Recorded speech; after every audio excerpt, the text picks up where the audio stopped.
The following podcast contains spoilers for freaks. You have been warned!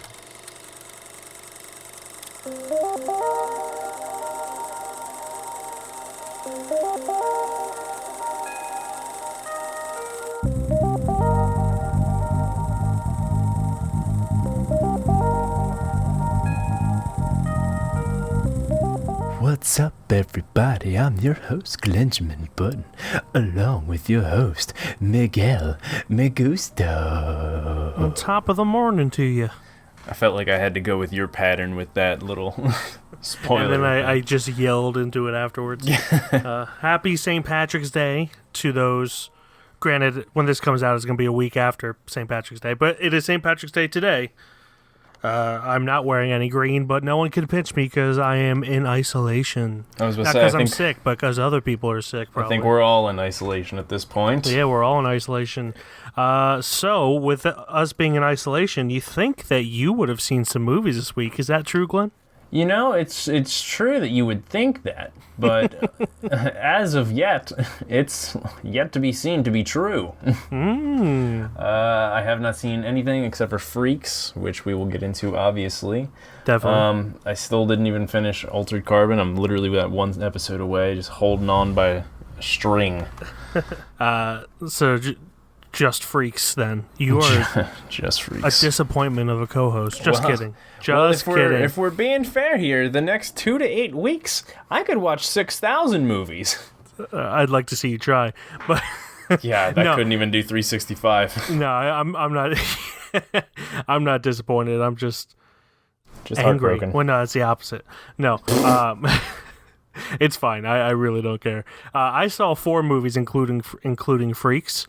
I saw Fire in the Sky, which is an alien abduction movie that is based on a true hoax, as you know, it's probably has not happened. Is that the one with Mila Jovovich, or is that the other? No, that is the fourth kind that they advertised is as being a documentary, but was not a documentary. It was not at all. But Fire in the Sky is based on the quote-unquote abduction of a man called Travis Walton in Arizona in 1975. The crazy part is that 5 of his friends witnessed it. So whether something happened and then they ran away thinking that something did happen and he just kind of went with it, or if they were all in it from the get-go, that's one thing. But yeah, it's a weird story, but it's good. It's pretty dull for the most part, but then ramps up towards the end. But yeah, it's fine. It's a good movie. Nothing crazy though. Then I saw Lady Macbeth with our girl Florence Pugh. Pugh. Lawrence Fishburne, our girl. Yeah. That's our girl. Lawrence Fishburne is our girl. But Florence Pugh is also our girl. I love that lady. Is I avoided watching this because I thought it was going to be like a romantic, one of those forbidden romance story, which it kind of is, but it takes a very dark turn, and I loved it. So I can't recommend Lady Macbeth enough. It's fantastic. Then Freaks, obviously, and then today while working, because I'm working from home, I watched Broken Arrow. Because all my coworkers keep talking about these. All these coworkers keep talking about these bad '90s action movies, and keep telling me I have to watch them. And so far, I've watched 3 of them. And I'm only been impressed with The Rock, really. Face Off is fine, but The Rock is good. Yeah, well, Face Off was the meme. Yeah, Face Off is a meme of a movie. Broken Arrow, I haven't seen, it's so terrible. I can't it's not talk good. about it. I wouldn't imagine it being any good, though. Yeah, John Travolta is kind of interesting in it, but that's about it. Your coworkers need like a reality check in what's good. I need to just give them a list of movies like I gave you. And I was going to say, you need to give them what they need a spice of Mike life. Yes, they do. But yeah, that's all I watched this week. Let's jump into some movie news. Let's see. What should we start with first? We got a lot to talk about. Obviously the big one, I guess. That's all I really got to talk about, to be honest. Well, you go for the big one, and then we'll the talk big about one. The smaller ones. As we talked about last week, everything seems to be getting pushed back now because of El Corone. The El Corone virus. Yeah, I mean, Regal Theaters officially closed all of their locations indefinitely. Up to 2 to 8 weeks. So your boy ain't got no job for 2 to 8 weeks. Oh man, did you file for unemployment already? Not yet, but I will get there. Yeah. You gotta get that. So yeah, pretty much everything's either getting pushed back or what I've just recently learned, most things are just gonna go straight to digital. That way the companies might be able to make some sort of money off of it. Yeah. And I mean, that's definitely a smart move to just go straight to digital while everybody's stuck at home and then they get to watch the movies. Yeah, definitely. I kind of was hoping they would do that. I am a little worried about the fallout from this because, I mean, I don't know if you saw Fallout shelters? Yeah, I get it. Transitioning it from that, NBC Universal said that they will now make certain movies available on demand immediately. I don't know what they haven't talked about what exactly, and they said that they'll do this moving forward even after the pandemic. I don't know how I feel about that, but yeah, right now they have The Hunt, Invisible Man, Emma, and then they are going to release Trolls World Domination, whatever it's called. World Domination. World Domination. Sorry, same thing really for them. Yeah, same thing. And that hasn't come out yet, but they're going to be doing... That might come out this weekend, though, so it might not be that far in advance. Yeah. Oh, no, set to come out April 10th. And overall, I'm just kind of worried what this is going to mean for movie theaters, you know. I understand movie theaters have been going downhill for a while. I hope they never fully just close. I don't think they will, but I like where we're at now, where, you know... certain theaters get certain movies, not every theater gets every movie. I feel like that's a good compromise, if you will. And I'm just worried what's going to happen. I hope this doesn't hurt the independent theaters at all. That's mainly my main concern. Like your Bryn Mawrs or your Amblers, Colonial, those smaller theaters that are not only do they show like art house movies, but they have a lot of history to them. They're usually like much older theaters from like the 20s or 30s, or 50s, you know, 40s, decades. A lot of old decades, things. Yeah. But yeah, I'm worried about it. But you know, I guess it's beyond our control at this point. Should we go into the sad news? Well, not sad news, but worrying news or happy news right now. Right now, I'm just scrolling through the Screen Rant page, and why is every article either like a superhero movie article or just almost every article? Because Screen Rant only cares about selling ads; they don't actually care about movies. That's insane. Let's go into the. You can quote me on that. Let's go into the sad news. Sad news? Well, it's not really that sad news. He'll be fine. He's healthy, but Idris Elba has tested positive for COVID-19, also known as the coronavirus. First you get our boy T. Hanks, and then you move T. Hanks. I'm more worried about T. Hanks just because he's older. Yeah. Idris Elba, you know, he's in better shape than I am, and he's probably got about 20, 30 years on me. Yep. So both of us. Yeah. And I think he'll be fine, but you know, it's just, as far as I'm aware, he's the second celebrity to be, the third if you counting Tom Hanks' wife Rita Wilson. Yeah. But it's a strange time right now. Yeah, it sucks, but at the same time, it's really nice to see these. Not nice. That's a bad word for it, but nice to see like the celebrities to be getting like a virus or something like this to show that they're regular people. To not immortalize these people. Yeah, they're not somehow immune to all these diseases. Yeah. I mean, I don't wish the sickness on anybody, but it really puts people in a reality check to be taking it seriously. And that you should just, go home, relax. Yeah. I saw a video with... Wash your goddamn hands. Yeah. I saw a video with Max Brooks and his more famous father, Mel Brooks, where they were separated by a glass door, And Max Brooks was like, I'm Max Brooks. I'm 47. If I get coronavirus, I'll be fine. My dad, Mel Brooks, if I infect him, he might die. He might also kill Carl Reiner. He might kill Dick Van Dyke. And a whole era of comedians are gone at that point. And I was like, that's a good way of putting it into perspective. That's not really for us young people. It's to make sure we don't kill old people by spitting all over them. Yeah, there's a lot of people out there and they're like, oh yeah, we're gonna be fine. And then like it's not about you, it's about people that could catch it from you. Oh yeah, like the only reason I'm upset about the movie theaters being closed, I completely understand it, but like I like going to the movie theaters. I'm not like, I don't think it's an overreaction, but I just wish I had something to do when I'm stuck working at home. Yeah, I don't think forever. I really don't think concessions should be open. Yeah, I mean, I if just with how those things are, I don't think anything should be open, but definitely like they should close concession. I think I should still be able to work, but oh yeah, I mean, you're maintenance. You're maintenance. So. I have nothing to do with the public, but yeah, they should honestly take advantage of this and just have you work on a ton of shit. You would think, but they're also making no money for the next 2 to 8 weeks, so I also understand at the same time. But let's get into some happy news, shall we? Bring on the happy. Amazon Prime is bringing back The Kids in the Hall. Oh yeah. The past, how old am I? I'm 30. I've been able to vote in 3-4 presidential elections, something like that.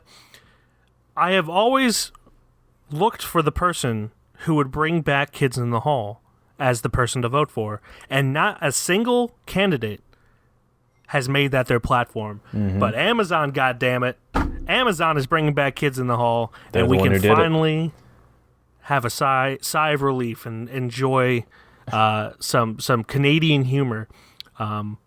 No news on when it will be released yet, but they're filming it. They have signed the entire original cast to it, so all 5 of them. Yeah, no one. You got Dave Foley, Kevin McDonald, Bruce McCullough, Mark McKinney, and Scott Thompson. All great comedians, and I am stoked on it. I'm stoked for you. Yeah. Have you ever seen Kids in the Hall? I haven't. Ooh, Glenn. Listen, I'm just a small baby. I'm sure with this deal, they're going to be having the. I'm sure they'll have all the old series stuff too. Yeah. So once it's on there, you should definitely check it out. It's hilarious. But that's all we got for news. That is the movie news. So let's get into Freaks. By definition, any freaks who are running loose are illegal. Abnormals are dangerous, and we can't let them live free. Chloe! Hey! Someone could have seen you. Sorry, Dad. We have to stay hidden. They look just like us, right? Where are you going? I don't want to hide anymore. You gotta be strong like your mom was. You know my mom?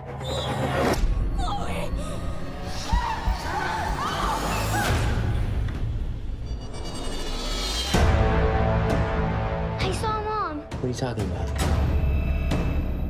What did you see, dear?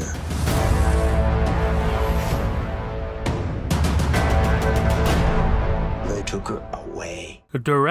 Written and directed by Zach Lipovsky and Adam B. Stein, starring Emile Hirsch, Bruce Stern, Grace Park, and Amanda Crew. Freaks is about a bold girl who discovers a bizarre, threatening, and mysterious new world beyond her front door after she escapes her father's protective and paranoid control. I love this synopsis because it is so vague that it does not tell you what the fuck is going on, and I love that. Because honestly, I'm just going to say it, this movie blew me away with how small of a scale it was, but they made it seem like a huge scale. Yeah, it just really just took me off guard how much I enjoyed this movie.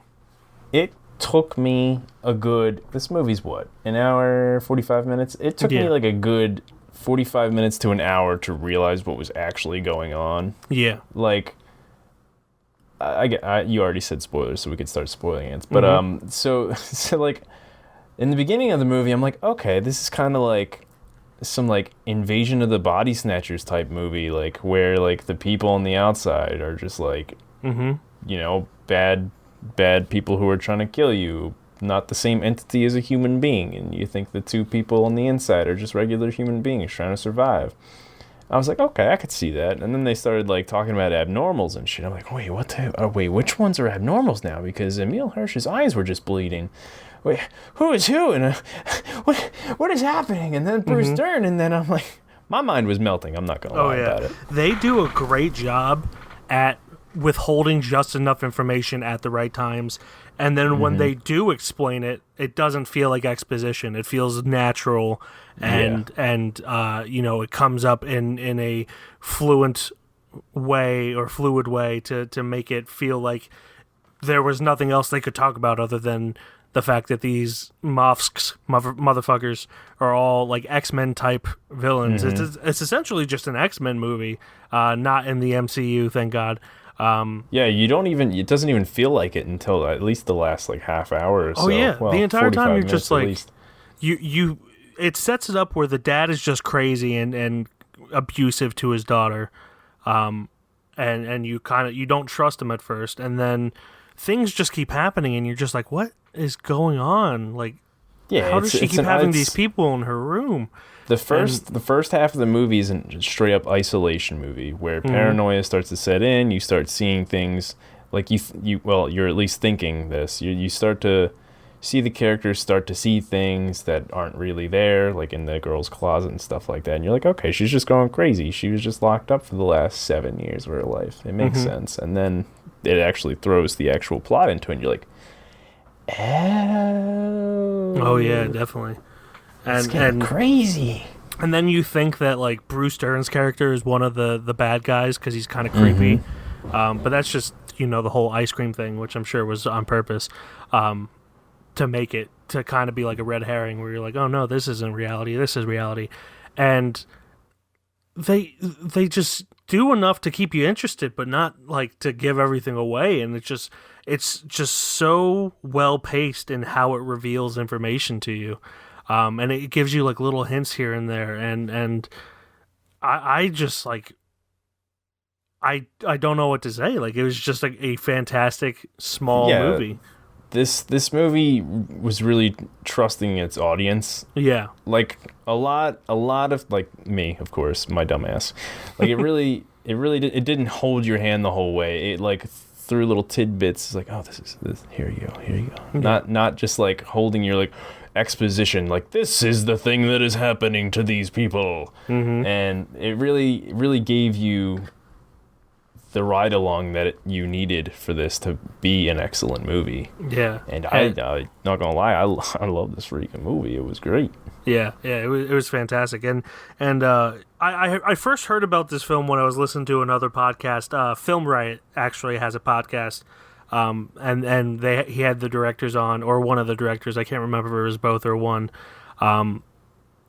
He had one of them on, or both of them on, and they just talked about this movie and how they got it made for so cheap. And, you know, they had these big name actors with Emil Hirsch and Bruce Dern.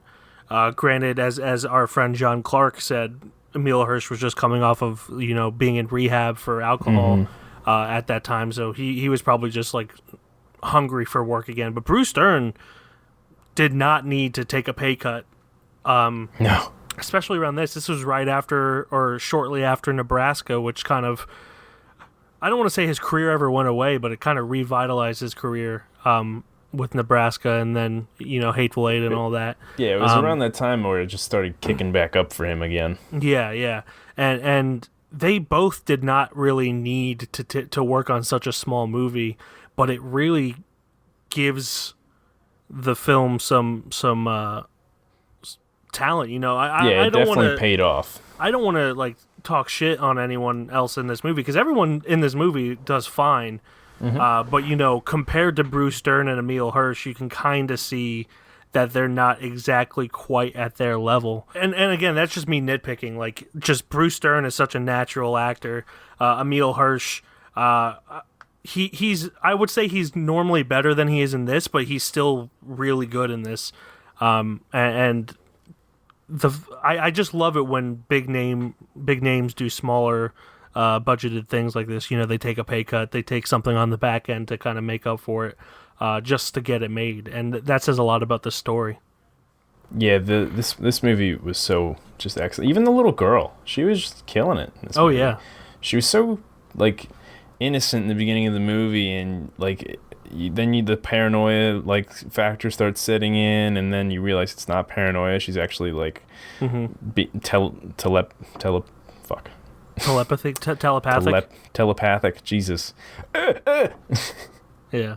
I felt like she was just controlling me just a second ago. you know what I just realized? Telepathy is the word I was going Telepathy, for. yeah. You know what I just realized, though? Everyone talks about, like, Brightburn. Oh, it's an evil Superman. Fucking this is an evil Superman. Like, that movie was ass cheeks. This movie was like, tenfold better. Yeah, and her development through this movie is insane. Just the paranoia factor, and then you realize it's not the paranoia, it's her powers. And then how just she flips it when she learns she can do whatever she wants at this point. Oh, yeah. And just turns like into a complete badass because she just wants her mother, damn it. Yeah. Did you see Brightburn? I did. I hated that movie so much. It was real bad. Like, they had no reason for him to turn evil other than he got shot down by a girl, which is so tired. It's such a overused excuse. In reality too, not just in what really happened with that movie, what happened was the spaceship was basically his I guess he was there to kind of destroy Earth or some shit, I don't know, but the spaceship basically turned him super evil instead of just like it was real dumb. Little dick. But this, while they're the protagonists, it makes sense for her to go a more evil route where you know that shit's gonna go down, and it's not like they're gonna go hunting for people. It leaves it in a way where you know that like they're not gonna mess with anyone unless people mess with them, and then they're gonna fuck shit up.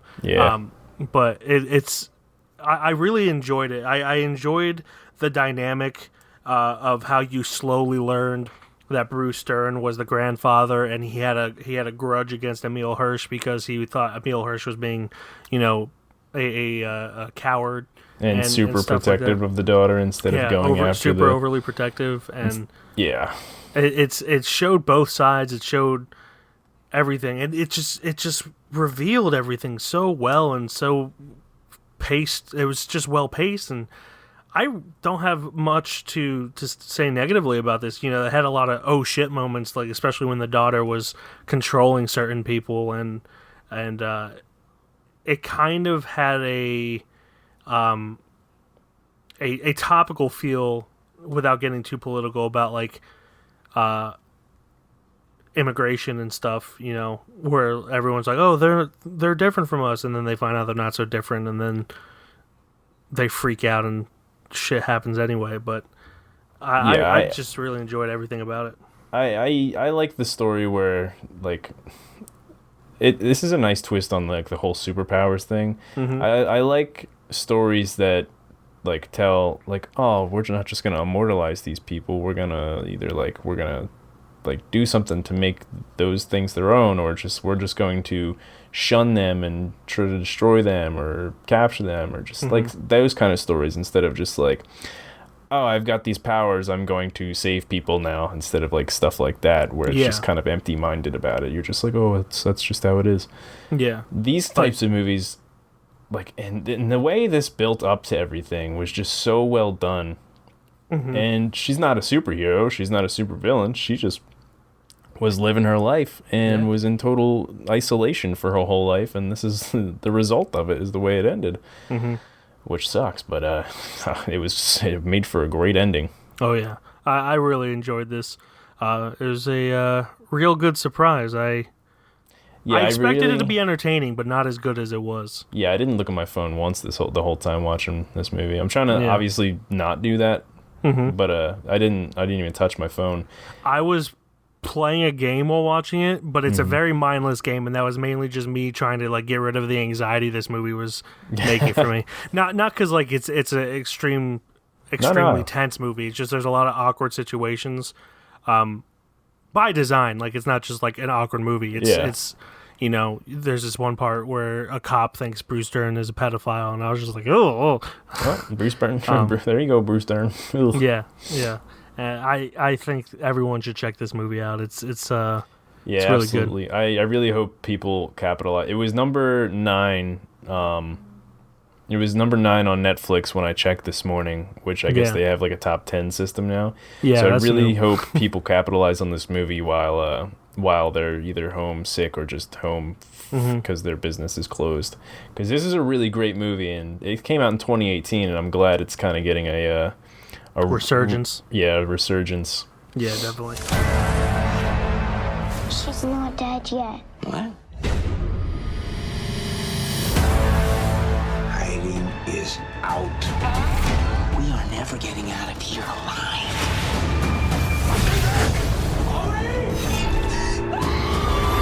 I'm coming out with a girl. Look what you've done. I saved us!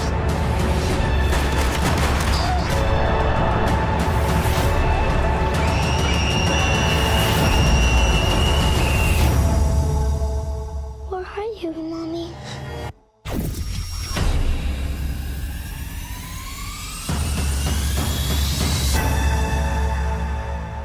That shall bring us to The Judgment. I think it's pretty clear. I'm going to say this is a shelf boy. I'm not going to build it up or anything. It's just a solid movie. I'm glad that it's getting recognition finally. And hope everyone enjoys it. The only build-up these people need is the build-up of this movie, which they need to watch. It's a shelf boy. Yes. We got another shelf boy with freaks. We're back. We're back after The Forest. Ugh. And that will bring us to the plugs for next week. I kind of, I'm if I'm going to be honest, I had a struggle bus with what to find for a plug. I can't even talk. That's how struggle bus I am. So I kind of just picked something. It's a trailer that I find intriguing. I'm not quite as excited about it as other trailers that I talked about earlier on the podcast in previous weeks, but it's an A24 movie, so we always got to talk about A24. Yes. And it is called Saint Maud. How long have you been doing this? Just over a year. What were you doing before? I worked in a hospital. What made you leave? It's what God wanted. What's going on, Katie? Come on, you can tell me. Back then I was so lost. But now I am transformed. And soon, everyone will see. Maud, he isn't real.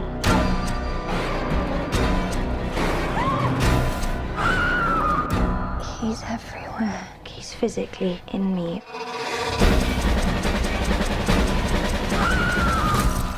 May the Lord bless and keep you joy.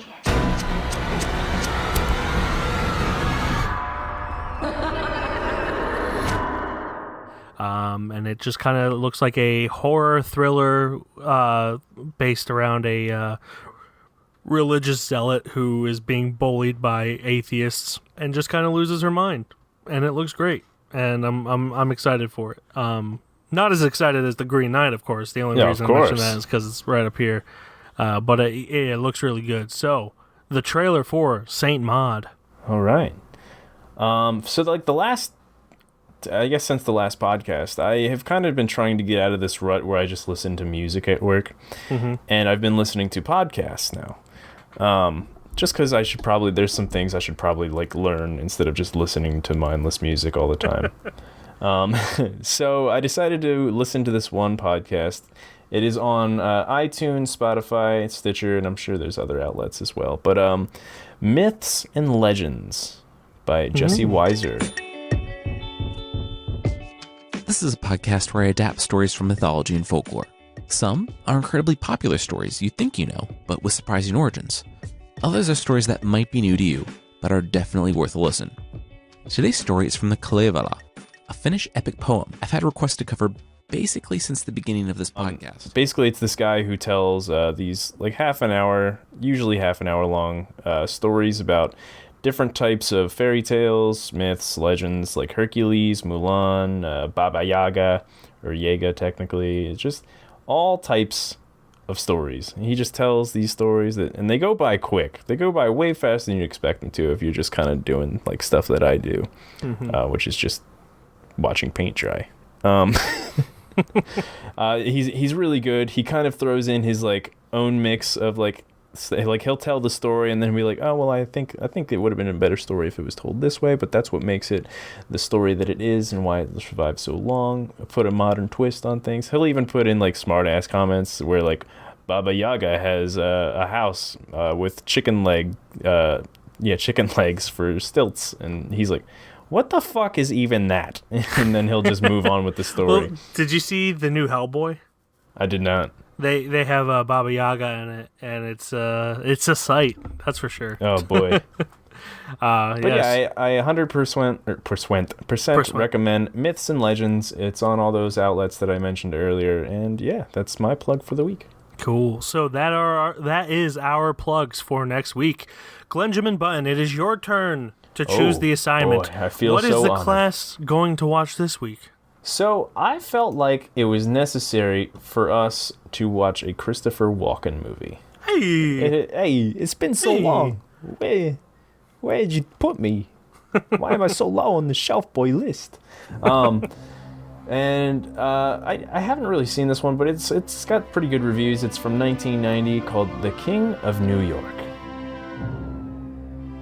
Frank White is a free man. How come you never came to see me? Who wanted to see you in a cage, man? He served his time. What can we expect from the reformed Frank White? I want to be mayor. He paid his debt. Go someplace where you can stay out of trouble. But some things don't change. From here on, nothing goes down unless I'm involved. No blackjack, no dope deals, no nothing. I've been waiting years for this. I know what you're up to, White. Forget it. I'm gonna make you and your friends disappear long before that. Are you arresting me? Frank's Park Avenue attorney can get him out in 10 minutes. 10 minutes later! I feel no remorse. I got a $250,000 contract on anyone involved in this case. The cops tried to stop him their way. I'm not your problem. I'm just a businessman. Now they'll have to do it his way. There's only one way to get Frank.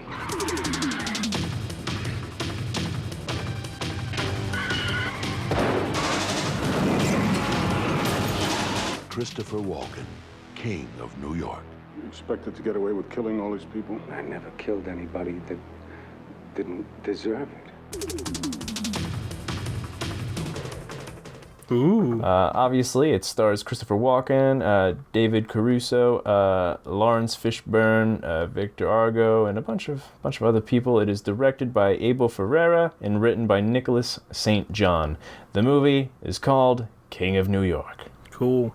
Now, I have seen this one, but I don't remember it. So damn, the only reason I didn't pick it because you didn't review it. Yeah, I didn't review it because I don't remember it. So I'm actually kind of glad I get to rewatch it. I remember shots and stuff, but it is. I went through this phase when I was like 16, 17. Let me speed boost your memory real quick with a synopsis that I didn't read yet. I forgot that we didn't read the synopsis. A drug kingpin is released from prison and seeks to take total control of a criminal underworld in order to give back to the community. That actually is kind of noble if you think about it. Yeah, definitely. But anyway, when you were 16? Yeah, when I was like 16 or 17, I went through this phase of just watching whatever I could get my little hands on. It was like right when Netflix DVD came out and started like shipping you DVDs. So I just like had a 200 movie long queue that I would just run through, and that was one of them. And I probably just wasn't paying attention when I watched it, which is why I don't remember it. So yeah, The King of New York, eh? King of New York, everyone. Yeah. So that will be our assignment for next week, everyone. Where can we watch that again? That is on Amazon Prime. Let me quick, because there was two more other. Tubi or Vudu. Ooh, okay. So Amazon Prime, Tubi, or Vudu. Tubi or Vudu. Tubi or Vudu. is where you can watch The King of New York starring Christopher Walken.